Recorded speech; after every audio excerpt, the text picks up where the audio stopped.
আপনি আজকে দেখেন রাজশাহীতে যে আজকে এত বড় বিভাগীয় প্রোগ্রাম, এখানে অধিকাংশ যুব সমাজের উপস্থিতি সবচেয়ে বেশি। এই যুব সমাজ বাংলাদেশে যে রাজশাহীতে এত বড় প্রোগ্রাম হচ্ছে, এত যুবকদের উপস্থিতি জানান দিচ্ছে আগামী বাংলাদেশ ইসলামের বাংলাদেশ, আগামীর বাংলাদেশ শান্তিপ্রিয় বাংলাদেশ। আমরা সকলে চাই এই দেশ দুর্নীতি মুক্ত বাংলাদেশ হোক এবং ইসলাম কায়েম বাংলাদেশ হোক, যেখানে মানুষ স্বাধীনভাবে চলাফেরা করতে পারবে, ইসলাম অনুযায়ী জীবনযাপন করতে পারবে, মানুষের একটা স্বাধীনতার ভাব প্রকাশ পাবে। বাংলাদেশ জামাত ইসলামী এই বাস্তবায়ন নিয়ে সামনে আগাচ্ছে। তাই আজকের এই উপস্থিতি আমাদেরকে জানান দিচ্ছে আগামীর বাংলাদেশ ইসলামের বাংলাদেশ। আমাদের দেশে 5ই আগস্টের পরে সংস্কারমূলক কাজের জন্য আমরা সময় দিতে হবে। প্রত্যেক জনগণকে আমাদেরকে এই সরকারকে সময় দিতে হবে। সংস্কার ছাড়া কোনো নির্বাচন সম্ভব নয়। আর বর্তমানে আমরা ইসলামী সংগঠন, ইসলামী রাষ্ট্র কায়েম হবে, এটার জন্য আমরা প্রত্যেককে সাধারণ জনগণ আমাদের আবেদন ইসলামী রাষ্ট্র যাতে আমাদের কায়েম হোক।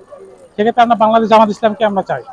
বাংলাদেশ জামাত ইসলামের পক্ষ থেকে ডক্টর শফিকুর রহমানের নেতৃত্বে সকল মানুষের প্রত্যাশা যে আগামীতে এরকম একটা নেত্রী যদি দেশে থাকে, সমস্ত চুরি ডাকাতি সুদ ঘুষ জিনা ব্যভিচার সকল দিক থেকে আলহামদুলিল্লাহ নিরাপদে মানুষ থাকবে, এই প্রত্যাশা। জামাত ইসলাম সরকার আসুক, এটাই আমরা চাচ্ছি, আমাদের প্রত্যাশা। এই মুহূর্তে আলহামদুলিল্লাহ দেশ ভালো চলতেছে।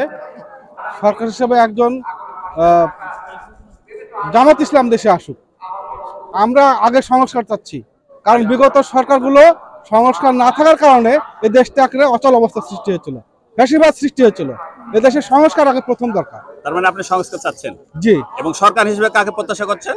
সরকার হিসেবে জামাত ইসলাম দেশে আসুক। এই সংস্কার দরকার, কারণ সংস্কার না হলে সুষ্ঠু ভোট অধিকার পাবে না মানুষ। তার আগে সুষ্ঠু ভোট যদি আমরা চাই, তাহলে আমাদের সংস্কার দরকার। সংস্কার না হলে কখনো সুস্থ ভোট আমরা পাবো না। সরকার হিসেবে আল্লাহর আইন যে চালু করবে, এর ভিতরে কোনো দল আমার পছন্দ হয় না। দল বলতে একমাত্র জামাত ইসলাম, বাংলাদেশ জামাত ইসলাম। সরকার হিসাবে আমি চাই আসলে বাংলাদেশ শতকরা 90% মুসলমান, এদেশে আসলে মুসলমান শাসিত। আমরা দেখেছি বিগত সরকার, আওয়ামী লীগ, বিএনপি সব সরকারকেই দেখেছি। তো আমি চাই আসলে এবছরে নতুন সরকার এসে ইসলামী যে দল কোরআন আইন দিয়ে দেশ চালায়, এরকম একটা দেশ পরিচালনা করবে এমন একটা সরকারকে আমি প্রত্যাশা করি। বাংলাদেশ জামাত ইসলামকে আমি প্রত্যাশা করি ইনশাআল্লাহ। বাংলাদেশ জামাত ইসলামকে চাচ্ছেন? জি, এই মুহূর্তে আল্লাহর রহম খুব ভালো চলতেছে এবং আমরা চাচ্ছি যে বাংলাদেশ আগামী দিনে ইসলামের পতাকা উড্ডয়ন হোক। এবং এই কর্মী সমাবেশ থেকে আমরা বুঝতে পারতেছি যে আগামী দিনে এদেশে কলমার পতাকায় উঠবে ইনশাআল্লাহ।